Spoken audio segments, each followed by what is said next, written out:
everybody, it's the interview queen Alicia Atout here reporting on behalf of Wrestle Rave, and I am delighted to be joined by the queen of House Rose, Raychell Rose. Welcome to the show. How are you? Thank you. I'm good. Very excited to have you on. It's an exciting time in general as you'll soon be wrestling at WrestleRave's debut event on August 21st in Houston, WrestleRave Emergency. So how excited are you to debut at their huge debut? You know, I'm actually super excited. When they reached out to me, just like the whole like vibe of the event sounded super unique and cool to me. So I always love wrestling in unique situations and environments. So I think it'll be a fun time. Oh, I can't wait to watch it and check everything out. When it comes to your match, you'll actually be facing Nevaeh, who I've got to say, I've seen wrestle quite a few times in person, and she just throws opponents around like it's nothing. So what's your mindset heading into the match? Because as I've seen, you kick some booty in the ring too. Yeah, I mean, I'm excited to wrestle Nevaeh. She's very impressive. But like, it's in Texas, it's in Houston, and like it's almost home field advantage for me. Yes. So I'm pretty excited. I think I know how this one's going to turn out, you know what I'm saying? But nonetheless, I'm excited to get in there with her. As I said before, we're all excited to watch it. I feel like there's so many matchups that are unexpected here, so it's going to keep everyone on their toes for sure. And before walking through that curtain, I know some wrestlers listen to music, others do push-ups, some just sit there in silence. So what's kind of your pre-ring routine when you kind of are just getting ready to go out there and entertain everybody and of course get the W? But yeah, so before matches, I'll usually stretch and listen to a little bit of music. Sometimes I won't listen to music and I'll just kind of like think through some stuff in my head, but I try and get into like a mindset before I go out where I'm just like very confident and very like ready. You know what I mean? Like I try and like, you know, like believe that shit basically. Yeah. So I try and get to a very like Raychell mindset whenever I'm out there. And you had mentioned spinning some tunes there. So who are some of your go-tos before actually going out there? I do love me some Billie Eilish.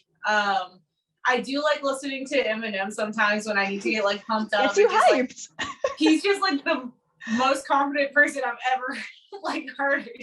Yeah. So like if I need confidence, Eminem. But yeah, it's like either very like intense music or very chill music, depending on like what I need. I love that juxtaposition, but hey, at least you got both in the back pocket pending your mood prior, right? Yeah, for sure. I know that you've shared before how being at wrestling shows just truly feels like home for you. So when did you realize how passionate you really were about wrestling and it started to give you that homey feel inside? So wrestling's been like in my house forever because my dad's a huge wrestling fan. And then when he took me to my first live event, I was just like everything about it, like I loved it. And so it went from like just liking it on TV to like I wanted to go to every event that was close by at all. And then that. like after that first event was whenever I like first started saying I was going to be a wrestler. I think it's amazing because it was the same for me. My dad would always watch wrestling when I was 2 or 3. So it's been in my life since I can remember. And the first kind of glimmer I can envision was definitely Hell in a Cell, Foley and Taker. So do you remember that first moment for you? Or is it kind of just, it's always been there and it's a bit of a blur in that sense? I don't remember the first like moment, like with it being on TV and stuff. I just remember it being there like all the time. Like I just remember hearing names like, yeah. My dad loved Kevin Nash a lot. He loved Jake the Snake. So like I just remember those like names and people, not necessarily like matches. Right. Well, I'm glad you mentioned names there because it's amazing how much weight a simple name can carry. And when I introduced you, rightfully so, was as the Queen of House Rose. So when did that nickname come about? Was it something that was given to you or something you bestowed upon yourself?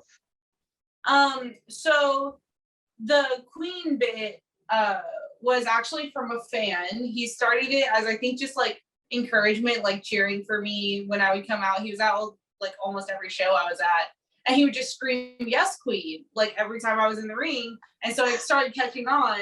And then I was thinking about it and I was like, maybe I could, you know, make something with this. But then I was thinking about it, like so many people call themselves the Queen or like something to that nature. And I didn't want to be a tall blonde girl who called herself the queen, because I feel like that could cause problems. It's true. You got to watch out for that stuff. I was happy I was brunette when everyone started hashtagging interview queen. So I was like, okay, I think I won't get much heat. So you really genuinely went a clever route with that.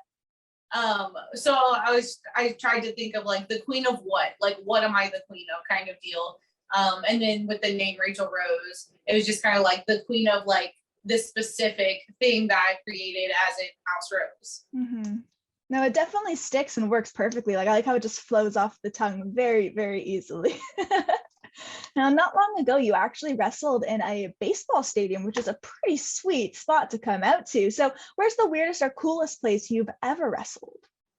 That's crazy. I'd say the coolest was probably the baseball stadium. Okay. Just because it's just a very neat environment, and it's almost like, because it's even if there's like not a full stadium, it's still a stadium, and you're still looking out at like all of these seats, and it's just like in the back of your head, it's almost motivating, where you're like, one of these days, like these seats are going to be filled and I'll be here and it's going to be crazy kind of deal. So I think the baseball stadium might have been one of my favorites. I'm trying to think most unique. I don't know. I feel like a lot of them, like I wrestled at a lot of breweries. Right. I wrestled in a mall. There's for Sabotage Wrestling. Cool. They have their setup in a mall. So that's kind of cool. I can imagine the looks you guys, just like regular people, no idea what's going on. They're passing by like, you do you guys? There's a lot of like people like peeking their head and like, what was this? I want to go to a show in a mall. I've done signings in malls and people stare, so I can't imagine actually seeing like the action there. Ooh, that's a good one. Yeah. Now, as much as I absolutely love hearing wrestling stories, I'm a huge music lover, and I know I asked you prior who were some bands you listened to before you actually walk out to the ring. But the last thing I want to ask you about today is if you could have any band write you some entrance music, who would you love to see do so? That would be so I think like the easiest answer would be Billie, because I use one of her songs for a lot of my shows. Right. On the indies. You Should See Me in a Crown. It's like a remix of that song. So I feel like it would be appropriate to have her actually write me a song. Very. And then on Twitter, I get tagged every once in a while. Apparently there's a K-pop artist that looks like me. I saw that. Yeah, I forget her name every time I see it, but I guess that would be a thing because we are apparently twins. But I also love the vibe of Evanescence. I've always loved Evanescence, and I think it would like very much fit the whole vibe I give off. So I think like Evanescence, like Amy Lee OG Evanescence would be like, I can genuinely envision that working so perfectly with your attitude, your strut. Chef's kiss, fingers crossed, eh?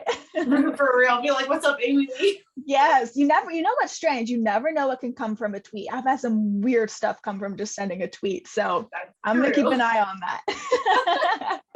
Well, I want to say thank you so much, Raychell, for coming on here, for taking the time. It's been a delight being able to chat with you.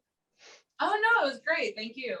Of course, to everyone watching, this has been the lovely Raychell Rose. Don't forget, tickets are on sale now for Wrestle Rave's debut event, Wrestle Rave Emergency, happening on August 21st, featuring not only Raychell Rose, but also her opponent, Nevaeh. We have Fuego del Sol, Sam Beal, and many others. So until then, I'm Alicia Atout signing off on behalf of Wrestle Rave, and we'll see you all very soon.